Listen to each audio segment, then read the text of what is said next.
Hello and welcome to Being Well. I'm Forrest Hanson. If you're new to the podcast, thanks for taking the time to join us today. And if you've listened before, welcome back. The tone of this episode is probably going to be a bit different today.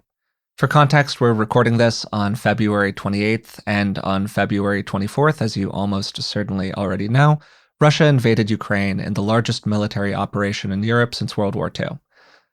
I'd like to start just by saying that our hearts go out to the people of Ukraine, and I hope that as many people involved in this conflict as possible are able to stay safe. And I think that, like many people, we wish there were more we could do. We've actually received a couple of emails from listeners who live in Ukraine, and those emails were profoundly touching. And while I hope that while what we're doing is in some small way supporting people who are going through this crisis, it's hard to feel anything other than a bit helpless here.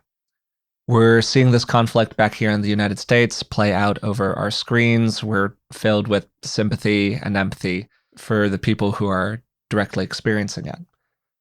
And then alongside the helplessness, there's no small measure of anxiety, just speaking personally for ourselves, for how this could potentially cascade over time into larger conflicts and the potential implications of that. This is a crisis and a tragedy, and it's also just the latest in a long line of events stretching back to the virtual dawn of human civilization, where regular people who've done nothing wrong suffer immensely as the strong use them, as pawns in this great struggle for power, this enormous game of chess. And it's incredibly easy for that to make everyone feel extremely small and for it all to feel profoundly, deeply unfair. And it feels like we've had just more than our own fair share of crisis and tragedy over the last couple of years here. And so today we're going to be talking about that. And we're going to be focusing on what we can do in our mind and in our lives to relate to the challenging emotions that come up during times like this: fear, grief, anxiety, helplessness, and so on. Alongside that, for those who are witnessing this conflict from afar, we're probably going to explore some degree of how we can stay engaged without just becoming overwhelmed by it. And there might even be some applications here too for people who are going through their own crises, about how they can continue to make good choices and, to a degree, stay calm under pressure when things become truly intense and thereby maximize their chances of success. I'm joined today, as usual, by Dr. Rick Hanson. Rick is a clinical psychologist, and he's also my dad, which feels maybe particularly important today. So, Dad, how have you been doing over the last couple of days here? Well, thank you, Forrest, for that extremely touching setup. And like you, I've been stunned by the breadth and severity of the Russian invasion. We've seen all this unfold before our very eyes, and my reactions have been a mixture of feelings of care and concern for the people of Ukraine who have stunned the world with their independent spirit and their successfulness in holding strong, certainly the first week or so of this. And also, I'm stepping back and like you alluded to, worried about the ultimate implications for this playing out with two superpowers, with the NATO alliance with the United States, who are both armed with nuclear weapons. So, of course, it's really quite concerning. And we're trying to find a middle way of both being aware of what's happening without being doom scrolling about it, and also trying to find a way to, support oneself and each other. So I'm very engaged with this topic for us, and I'm really happy you brought it up. Yeah, and to state probably the obvious here, Rick and I both have our own views. We're pretty politically engaged people, as you could probably tell if you've listened to the podcast for a while. And at the same time, this is not a political podcast. We are not geopolitics experts here.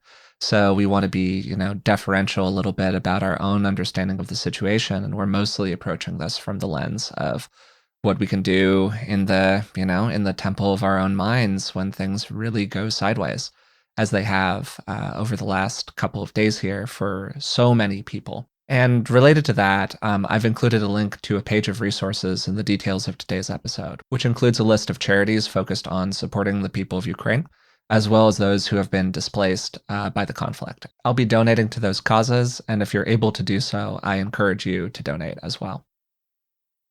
So, in the run up to this conversation, we've just both been doing a lot of thinking about how we approach these topics in our own lives.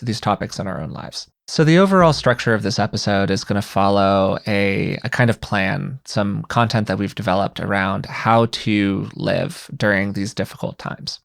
But one of the emails that we've received several times from people is just some version of, I am freaking out about everything that is going on right now. I'm filled with anxiety and fear and concern. And I just feel like my system has been on high alert, even if I'm not a person who's directly involved in this conflict over the last couple of days. So I thought that it might be nice here to just give us all a little bit of relief and a little pause, which we're going to talk about in a second, and start with a practice focused on calming some anxiety. And so, Rick, if you're open to doing that, I think that that would be really appropriate here. I think that's great. We don't usually do this. Yeah. I'll keep it to 5 minutes if people want to skip ahead. Yeah. So here we go. This is going to be experiential. It'll have a little quiet in it. I'll say as little as possible while offering some suggestions. I'm going to begin with a very simple fundamental practice I call the 3 breaths practice. So here we go, and I'll do it with you. In the first breath, be aware of breathing in your chest as a whole. So breathing while feeling your chest as a whole.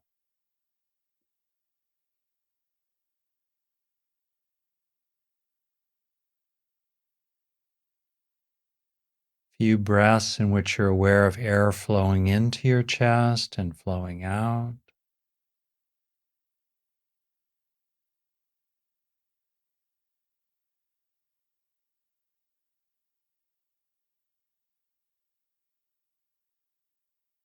The whole chest, front and back, left and right, top and bottom.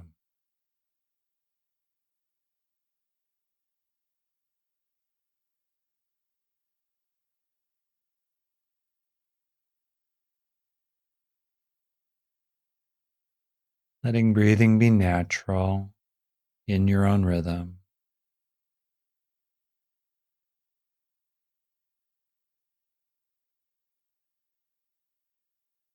And then in the second breath, breathing while feeling caring. The simple experience of kindness, friendliness, compassion, support, even love. Being aware of one or more beings that you have a warm heart for. So, in the second sort of breath, breathing while feeling caring.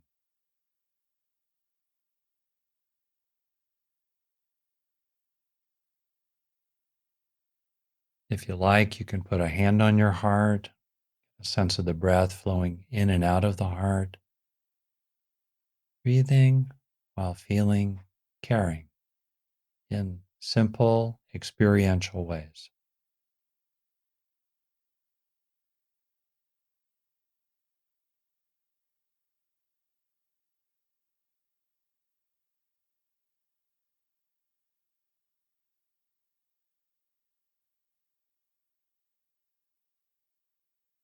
If your mind wanders, that's fine. Come on back. See if you can kind of marinate in the sense of being caring while staying in touch with breathing as well.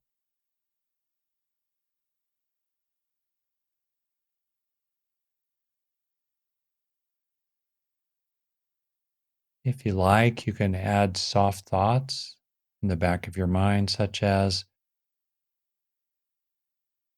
may you not suffer. May you be safe. May you find shelter. May you find peace. Or whatever you might like to softly think to yourself. offering your heart and good wishes far and wide.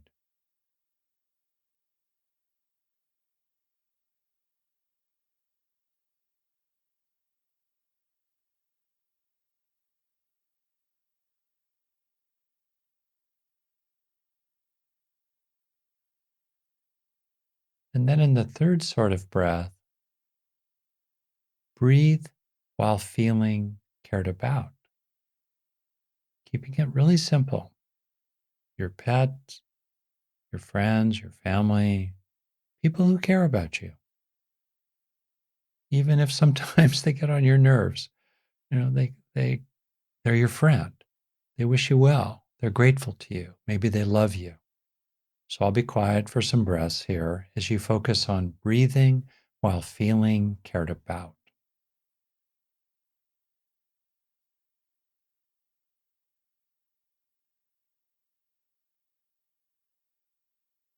What's it like to be with your friends?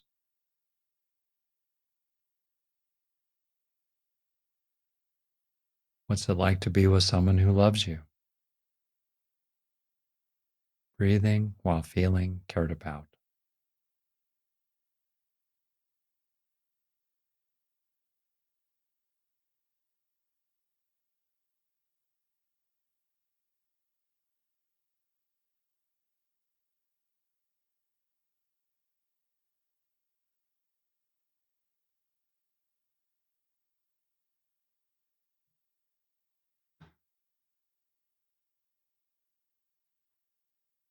If it's hard to get in touch with feeling cared about, that's okay.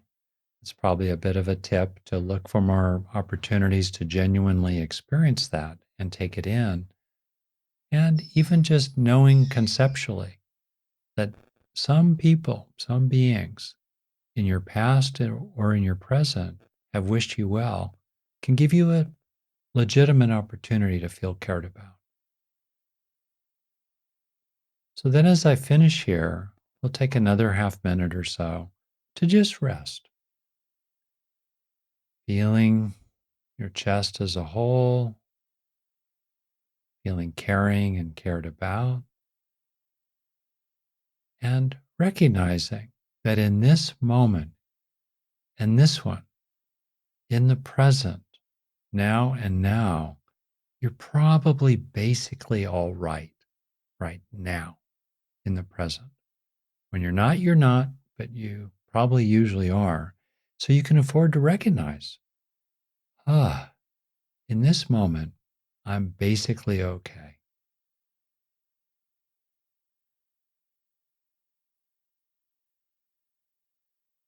In touch with yourself, warm hearted, and basically okay.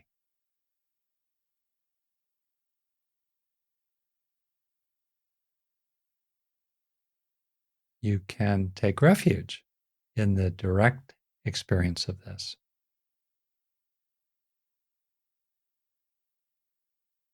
Okay. That was lovely, Dad. Thanks for taking the time to do that. And it flows really wonderfully into the first thing that we wanted to talk about here today, which is part of this content that we've put together related to how to make it through difficult times, how to relate to them, maybe things that could be helpful, even if you're in the middle of a very challenging experience as well. And the first one that I wanted to talk about is just pausing. Our brains are built to process threat before everything else. This was an incredibly successful strategy back in the day, and these days it can be very successful when it comes to keeping us alive. But it also massively sensitizes us to the world around us. And I think that what a lot of people are wrestling with right now, assuming that they're not directly involved in what's happening in Eastern Europe right now, is this weird internal tension and dichotomy between an immediate sense of I'm sitting here in this room talking with my dad. I'm obviously entirely safe, practically speaking, right now, mixed with an understanding of the horrible things that are going on to people many thousands of miles away. So my proximal danger is zero, but the perception of danger is incredibly high. And then mixed with that, there's this anxiety about the possibility of direct threat to me individually in the future. And that's a really complicated cocktail for people to handle emotionally. And the first step to me of dealing with that is just by taking a little pause. There have been a lot of times over the last few days where I've just kind of noticed myself holding my breath more. And just taking a moment to take a big, slow breath can feel like a real luxury. And so if you feel like you've been doing that, you can absolutely take this as an invitation to just have a moment to breathe and to breathe very slowly. And for me, I think that little pause is kind of everything. That everything flows out of that moment of calm and relaxation. Because initially, just the way our brain works is that the fast parts of it are the parts that are kind of closer to the brainstem, the amygdala, similar brain structures, these parts that are built to process threat. And that can be very helpful at times. It's appropriate for us to get ramped up about stuff. But a lot of the time, when those parts get activated, the more cortical structures of the brain get bypassed and we don't use them as much. So if you're going to make deliberate action in your life, if you're going to take a step for something, take a stand for something, make a dramatically important decision during a moment of profound threat that could influence a lot of the rest of your life, well, then we want to, if possible, be using the parts of our brain that are kind of built for that logical processing, that deep thought. And one of the ways to get to that is just by slowing down. So, what do you think about this, Dad? I think you're incredibly wise, Forrest, and people can, judge what you're saying on the merits, which are excellent, excellent. I wanted to add to what you said or build on it really that one thing that the pause does that you describe is it naturally tends to engage systems in us that are centering, repairing, gathering our forces inward and relaxing, which is really, really useful. The other thing I was just reflecting on is how in our media culture, there's this sense that we need to be always available to information flowing in, and we become kind of information hungry, including at a time like this. So we're seeking the stim. I am a card carrying addict, for the next little pop up bit of data in my Twitter feed, about developments in the Ukraine. And so we need to kind of beware that tendency to feel, on the one hand, that we have to be accessible to all these inputs and also a kind of hunger for more information. We can regulate that. And we can also, in the pause, so the pause helps us to regulate that. The pause also teaches us that we don't need to act immediately. We don't need to jump to conclusions. We can wait a little bit. Yeah, we don't need to run around, the sky's falling, and do something. We can kind of, settle ourselves, stabilize, and then launch from there. And I just want to kind of reinforce what you're saying there for a second, because I think that it's really tempting to have an immediate response maybe to what I just said or what Rick just said, which is, wow, when the sky is actually falling, shouldn't I be moving kind of quickly? And shouldn't I be really paying attention to the fact that the sky is falling?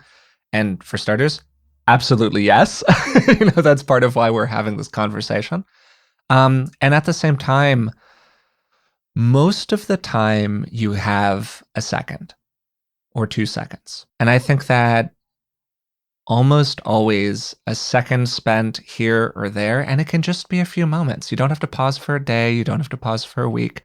It can be a few moments to take a breath, to try to see the situation clearly, to move out of that feeling that we've all had of such intense activation that you stop seeing the world clearly. That's what we're trying to get out of. And then even after that, pick your number. 1 breath, 3 breath, 10 breath. You can move into action with a lot of speed and a lot of agency and a lot of authority. But all of the actions that you take after that moment become stronger based on the fact that you've taken that moment, at least in my experience. I want to offer, maybe I'll do it myself and you can build on it. The second sort of major suggestion in your summary really of best practices. That's what you've done here for us. You have a list of best practices for us people to do when the bottom falls out. Okay. So second, feel your feelings. In other words, open to your experience, recognize it. The pause helps give you that place of stability from which you can witness your experience. You're not trying to change it. You can accept it for what it is, even if it's really unpleasant, really painful. It is what it is. And this awareness of what we feel with mindfulness, which gives us a sense of spaciousness around it, this awareness of what we feel actually helps it flow and kind of keep Yeah. moving. The term you've used it, experiencing things out, on the way Mhm. out the door. Uh, Yeah. and things that kind of help us to do that, if you can just remain aware of, let's say, of the internal sensations of breathing. Technically, that engages a part of the brain, the insula, that acts like a circuit breaker when you're starting to spin out in the ruminator with all sorts of thoughts and fantasies. And just tuning into your body, the internal sensations, gives you that kind of stable place inside where you're in the present with also a sense of the ongoingness of yourself. You're basically okay so that you can actually afford to feel your feelings and open to them and to let them flow, including feelings like outrage or helplessness or fear or just the desire to be left alone. I think there's some line out of The Lord of the Rings that's all along the lines of, it is not given to us to choose the times in which we live, but it is given to us to choose how we live with the times that we're in. Yeah. There's this funny dichotomy that I've been kind of grappling with a little bit recently, which is this way in which, last night I was getting ready for bed and I have a normal bedtime routine, as most people do. I washed my face, I brushed my teeth. And it was just a funny little moment of reflection as I'm sitting there with my electric toothbrush, going to town on my molars. And I'm just thinking about, wow, I'm doing this while so many people around the world right now. Obviously, we're focusing here specifically on the situation in Ukraine, but the reality is that there are horrible things happening everywhere all the time. And that's not to diminish any of them. It's just to acknowledge that that is the state of nature. And to have this moment where I'm just sitting there brushing my teeth as somebody else is having the worst day of their life. And on the one hand, it feels kind of absurd to sit there and brush my teeth while a country is on fire halfway around the world. And at the same time, it feels kind of absurd not to. And I think that one of the things that makes this so challenging for people is the balance between those two absurdities. And what do you do with that? And that for me gets to the core of the feel your feelings idea. I think it's really easy to push away intense feelings during this time, to get into denial about them, to get down on yourself about them, to think about, wow, maybe there are other people who aren't experiencing this as intensely as I am, whatever it might be. And in my own experience, when I give myself the space to just get really sad about something, to get really angry about something, to have an emotional eruption, it makes everything else that happens afterward a little cleaner, because I've been authentic with myself about my own experience. And that authenticity then gives us such a powerful ground from which to take possible action in the future. That's beautifully said for us. Well, thank you. Do you want to speak further about resourcing yourself, your third best practice? Yeah, absolutely. And it's just really tied to the emotions that people naturally experience around these times. And when things like the current crisis happen, to me, it often feels like there are these two camps that emerge. And the first group says some version of we should all be 24/7 only paying attention to this thing. We should be hyper vigilant about it. We should be completely focused about it. People are dying. These are horrible events. This should be the thing. And then there's the second camp that kind of emerges, and you can see these two camps duking it out over social media on the regular. The second says some version of like, well, I can't really do anything about it. So what's the point in thinking about it? And I feel like there's a healthy middle path between both of these perspectives. But I want to start by emphasizing something that might come across a little bit harsh. No one is benefited by someone being so overwhelmed by empathic grief that they cease to function.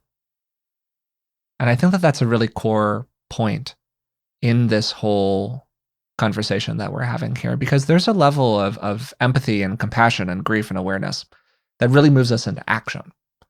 And then there's a level that just totally incapacitates us, that swamps us in so much anxiety or sadness that we just kind of cease to see the world clearly and we become incapable of contributing in some kind of a positive way.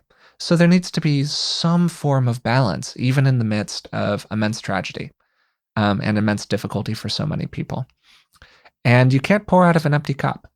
So I think that maybe particularly when times are difficult, particularly when your life is hard, particularly when you feel like you're running on empty, it becomes so important to take a moment for yourself, whatever that looks like for you, to resource yourself in various ways, to develop some of the inner stability, the equanimity that we've talked about many times on the podcast.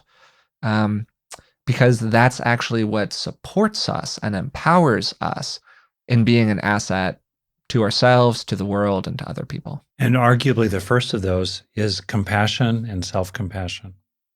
Yeah, for sure. I was reflecting, Forrest, on what you said really correctly, that what's happening in the Ukraine is focusing our eyes and attention. But meanwhile, all kinds of oppressive action from state governments, whether it's the Chinese government and Tibet, other countries around the world, and then other forms of poverty and despotism and difficulty. So it's not just the Ukraine, and it's really appropriate, I think, to use that as a way to open our hearts and our gaze to all that's happening in the world. So that's part one. And part two is just, wow, compassion. It's this simple human response. They're suffering. And it's interesting that research shows that people can have empathy fatigue, but they don't get compassion fatigue. Because compassion, with its heartfeltness, compassion is bittersweet. There's empathy for suffering, but predominantly there's that warm-hearted, benevolent, sympathetic concern and supportiveness and desire to help if one can. That those positive emotions that are present in compassion are actually reparative for people and refueling, which is a good thing. So I want to highlight compassion, certainly. And then, if you like, I'll tell you a couple of go-tos that I use myself. Yeah, that would be great. Yeah. And, there are times in life where, because we're connected to the wider world through our families and our organizations, our communities, and our country and nation and international order, we are connected to things that are happening at larger scales. So it's understandable that when these things happen, you wonder about their personal impact and you have feelings about them. That's completely appropriate. And it's part of recognizing our interdependence with all that is, which is only increasing in very practical ways as the years go by, right? And countries and companies and humanity altogether becomes increasingly connected. So, in that context, then, when you look to your own simple being as a person, I start really physically and primally. Drink a little water.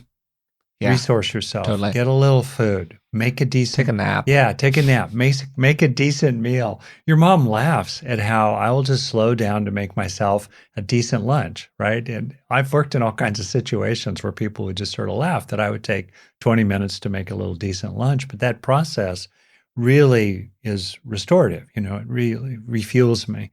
So slow it down, do simple, basic things. The other major thing I'll just mention is, of course, turn to other people. Give them a hug, receive a hug. If we can't, and we can't completely control what other people give to us, we have actually pretty limited influence over that, but we can give them our friendliness, our sympathy, our concern. What's it like for them to be dealing with all the things they're dealing with too? And the things we're talking about, just to finish, are useful not just for when it looks like the world is falling apart, but when your most immediate life is falling apart too. Someone maybe has just left you, or maybe you've suffered a loss. Maybe your job has changed badly. Maybe, like a friend of mine has recently received a tough cancer diagnosis.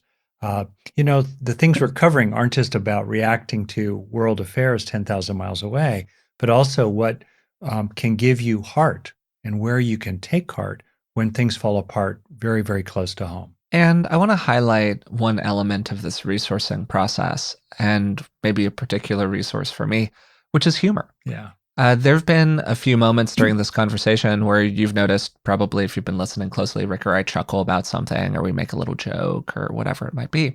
And there have been past episodes that we've done, particularly some of the early COVID episodes that we did, where we had a similar response. We had little joking moments with each other, whatever it was. And we actually got a couple of emails that said something along the lines of, oh, how can you laugh about this sort of thing? It's so serious. And I think that it's a totally understandable question. But I want to make a little distinction here. There's a difference between laughing about something that is immensely serious and giving yourself a break for a minute. Mm-hmm. I do think that there is a meaningful distinction there. Um, because sometimes you resource yourself through little moments of levity. You resource yourself through the connection you can find with another person while you're recording a podcast with them here.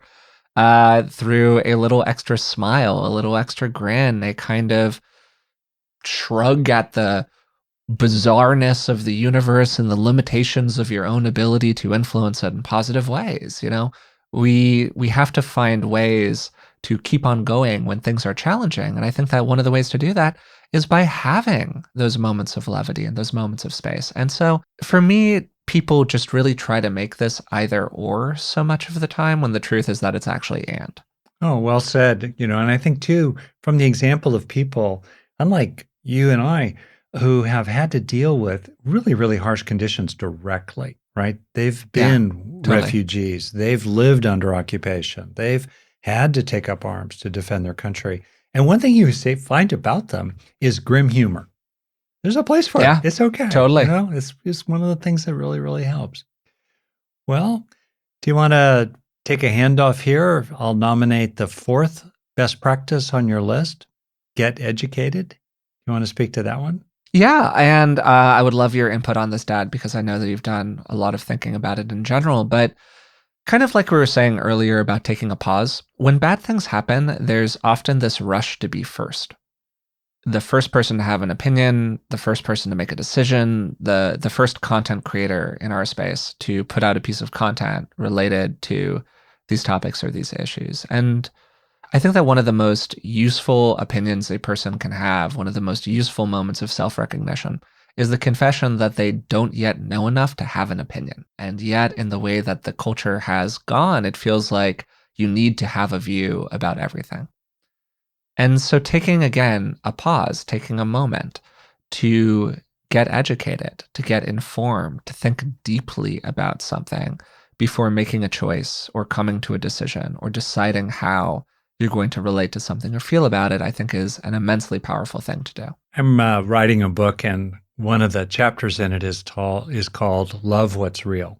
And this is a book on relationships, and that chapter is about our relationship to really the wider world. And when you think about it, that which is real, painful or not, that which is real is our primary refuge and touchstone. It's where we take our stand, because if we're not taking our stand in what's actually true, simple things like, is there food in the cupboard?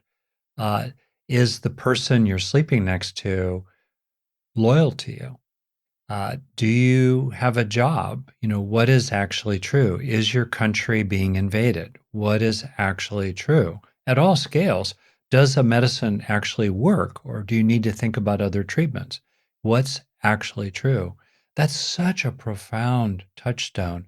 And so, those who support the finding out of what's true and respect for those who do try to find out what's true, whose hallmark is they're willing to be corrected when what they thought was true was not actually true. They're open to correction, and they operate collaboratively. So when you have multiple fingers pointing at the same thing, you can have a lot of confidence that what they're pointing at is actually real.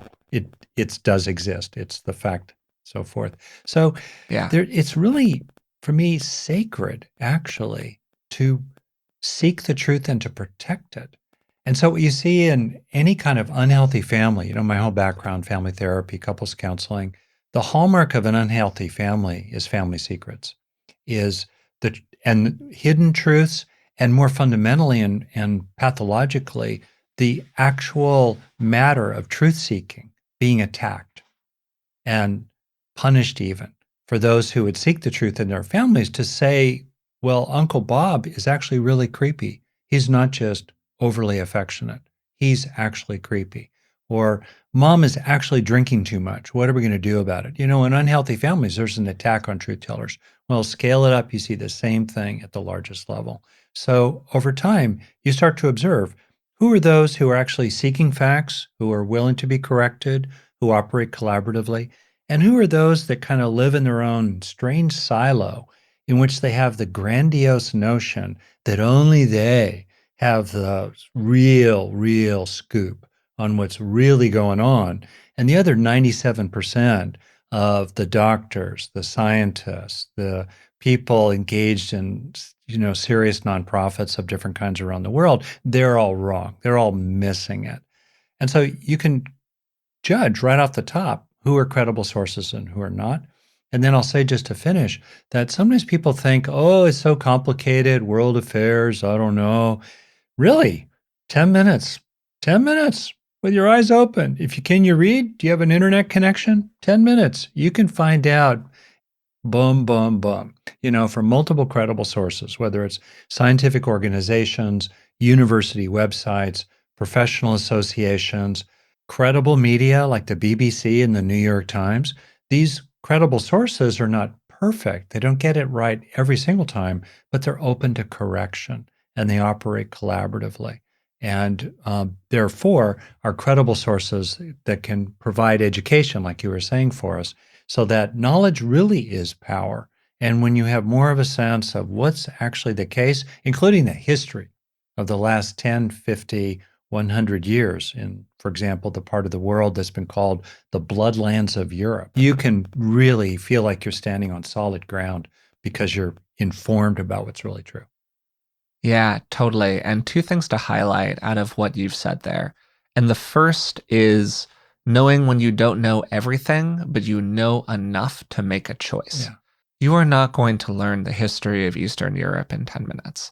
What is happening today in Ukraine stands on the shoulders of 100 years of history in that part of the world, if not more than that.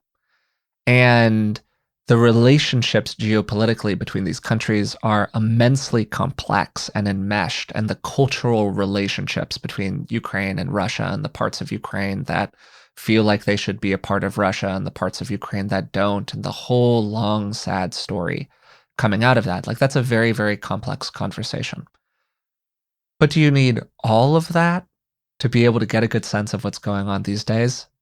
No, you don't. Most of the time, you really don't. And you can get to a point where you go, okay, I think I'm educated enough to be able to see clearly what's going on here. And then alongside that, having some humility about the limitations of your own knowledge.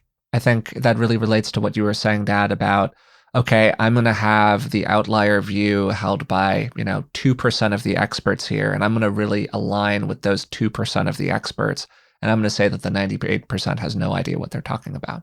There have absolutely been times in human history, for the record, where the 2% were right and the 98% Galileo were was wrong. right. Yeah, Galileo was right. Like the church really was oppressing people, Yeah. all of that stuff. Yeah. So like, this is not a foolproof plan. And I'm not saying, just be a lemming, but I am saying that these days, that kind of broad scale conspiracy theory view is increasingly dangerous because it is held by an increasingly large percentage of the population, that there is some global conspiracy and, so on and so on, whether it's about vaccines or whatever else. So I think that it's important to be really humble sometimes about the limitations of our own knowledge and about what we do and don't know, and to use that humility as a place from which to become increasingly educated. It's interesting to finish here that, as you know, I'm involved with the Greater Good Science Center.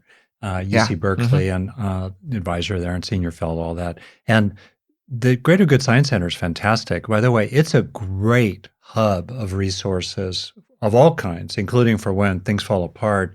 And Greater Good Science Center, ggsc.org, I think. Anyway, they're doing a project that's been funded around what's called intellectual humility, just what you're saying. Love that. Yeah, so Yeah. there's some academic energy behind what you're saying as well here, Forrest.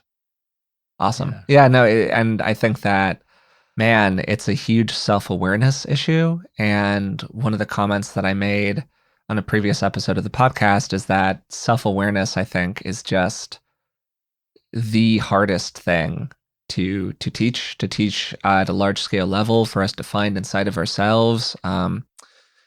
It's one of the big barriers to growth in therapy is when people lack self-awareness, and it's one of the most challenging things to develop clinically with a client.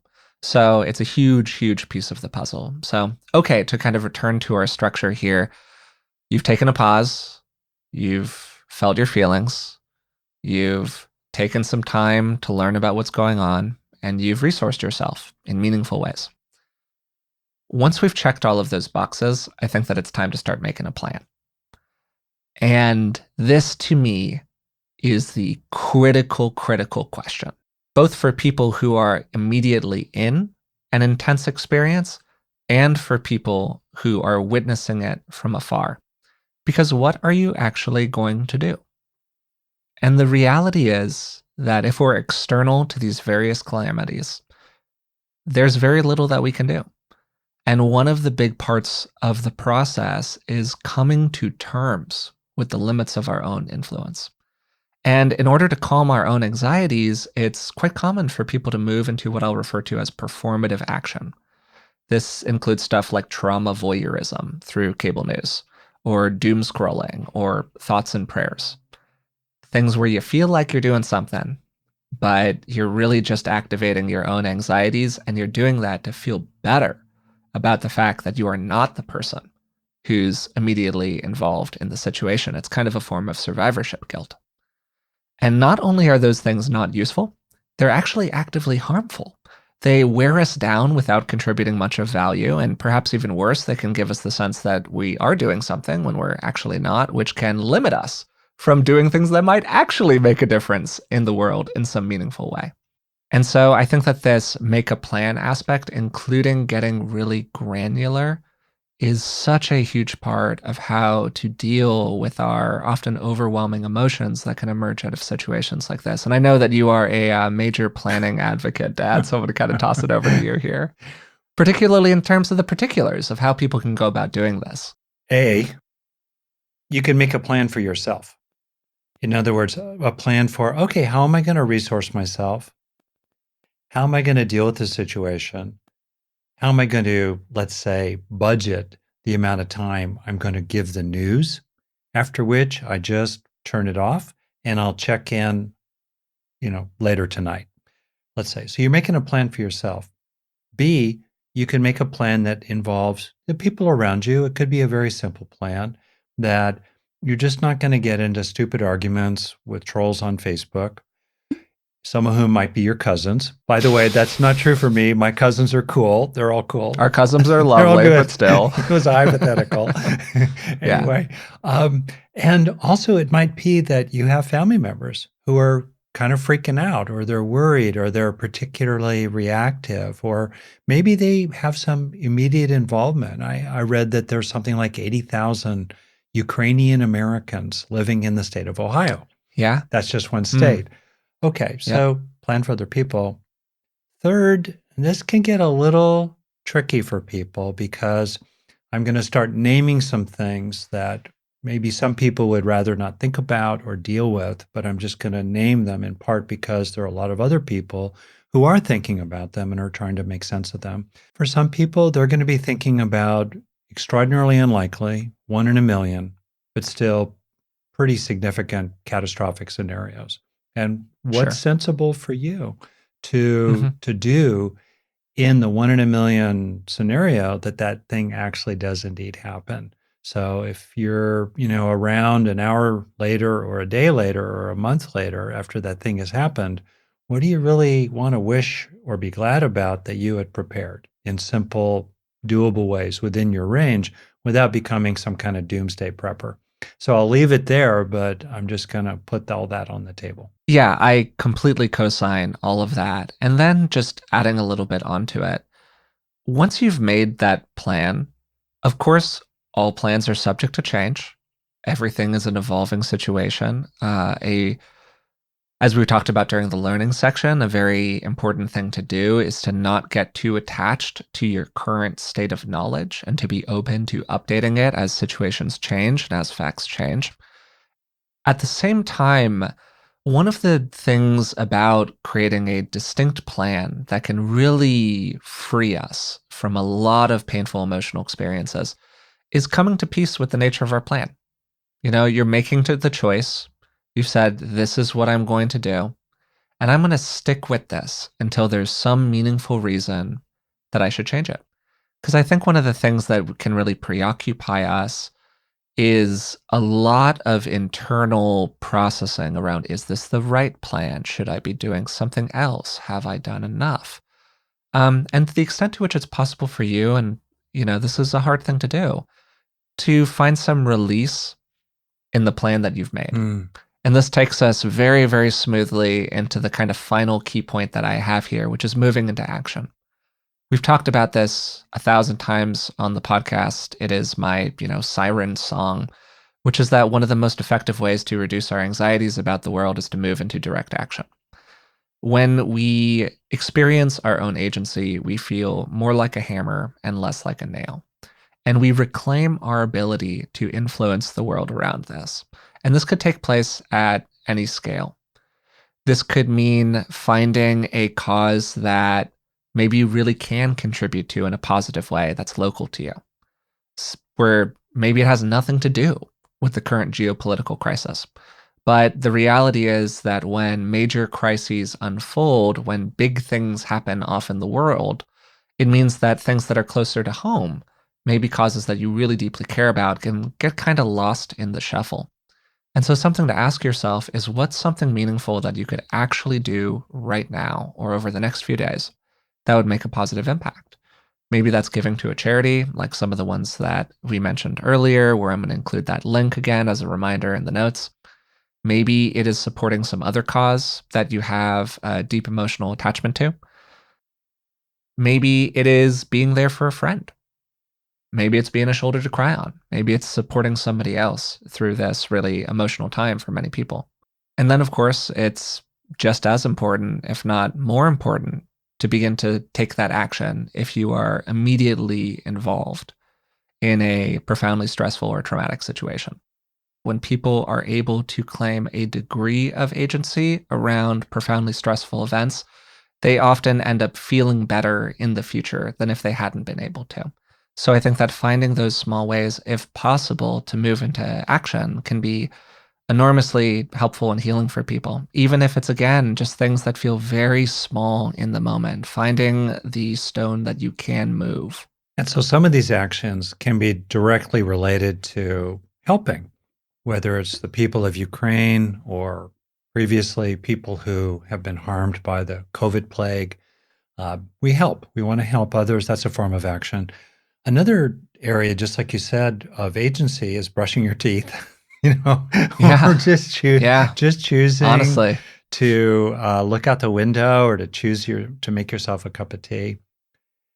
Here's where, under the heading of moving into action, I'd like to somewhat carefully name a very important domain of action, which has to do with the influence that we each have, to some small but real extent, on larger scale political historical events. And to put it kind of simply, what we see in the Russian invasion of Ukraine is an autocratic kleptocracy, the Russian government, allied with a bunch of billionaire oligarchs, desperately trying to stamp out a free and open society, a democratically organized society of the Slavic people right next door. That's the fundamental conflict here between authoritarianism, totalitarianism, the Game of Thrones, really, and the emerging over the last several centuries beginnings of free and open societies that are essentially democratic. They're flawed, they're messy, we all argue with each other, but there's a world of difference between a messy democracy and King Henry VIII or other Yeah, equivalent totally. dictatorships around the world today. So that's the collision. And in our own personal lives, through how we vote broadly, every year or two or three or four at the ballot box, but much more fundamentally, how we speak, how we think, who we stand up for, who we stand against. The contrast is really pretty clear between those who are promoting democratization broadly worldwide and those who are doing everything they possibly can to undermine it and stamp it out. And so, to the extent that people want to take action in this regard, they can stand up for the what's called the liberal project. It's not associated with the Democratic Party. It's the broad liberal project that began a lot with the founding fathers in the American Revolution that stood up against an authoritarian regime, England at the time, and stood up for free and open societies. And that's a kind of action we can take as well. And one of the things that I've really liked about how you've conceived of this, Dad, because you've talked about this a number of times in various pieces of writing that you've done, is how you generalize the notion of quote unquote voting from the simple political act to the broad way that we show up in the world. Like, how do we vote with our actions? How do we vote with our behaviors towards other Yeah. people? Because you're talking about principles at the end of the day. Like, what are you going to stand up for? And I think that can be a very powerful way that we find agency in our lives, that we find those little forms of action that we can take, where we can reflect on things and look back and go, you know what, there was only so much that I could have done, but I did what I could. And man, that, at least for me, just gives me an immense feeling of freedom when I actually feel like I showed up in those ways. And I don't always feel that way. I don't always feel like I did everything that I could. But when I do, it is enormously freeing. And I think that's a really powerful part of what you're talking about here. That's great. I looked up the Yeah. root of the word for vote. Hmm. It's vow. Hmm. What's your vow? Which is your word, your sacred word. And we exercise a vow through our actions. And when you know that at least in your own little circle, you've kept your vow, and whatever stones you've been tossing into that pond, whatever ripples they have out into the world, you've held truth to yourself. You've held Mm-hmm. fast. And that is a great comfort to oneself and a moral example to others. I don't really know how to bring this one to a tidy close here. I think that was just such a beautiful turn of phrase you had there, Dad. And it feels like a really lovely place to leave this episode. But there's obviously so much more that we could talk about here today. And it's just a challenging time to be a person in the world, or at least it feels that way to me. There have been other challenging times to be a person in the world as well. There are ways in which our standard of living has improved enormously over the last 100 years, and certainly over the last 1,000 years, all of that. And yet, there are also ways in which modern life and the immediacy of information, the size of the plausible threats that we face, all of it just makes it feel so darn overwhelming so much of the time. So, if that's what you have been experiencing over the last couple of days, over the last weeks, over the last months, over the last few years of this whole COVID experience that we've been going through together, I mostly want to end just by validating your experience by saying, yeah, this has been immensely challenging for so many people, even for the people who are in the very fortunate position, as I am, of having been able to shield themselves in a variety of different ways from direct exposure to so many of the challenges that people face. I think that that's all that I've got to say for today. I don't know if you have any closing thoughts here, Dad. Just that you summarized it really beautifully, and including your appreciation that so many people in the world and so many people throughout history have had to deal with hard times. Yeah. And they got through it. We got we can get through it too. And we Yeah. can take heart, actually, in our own good intentions, the good intentions and good heart of other people, and in the ways in which our planet has been here a long, long, long time. And it's going to still be here a long, long, long time from now.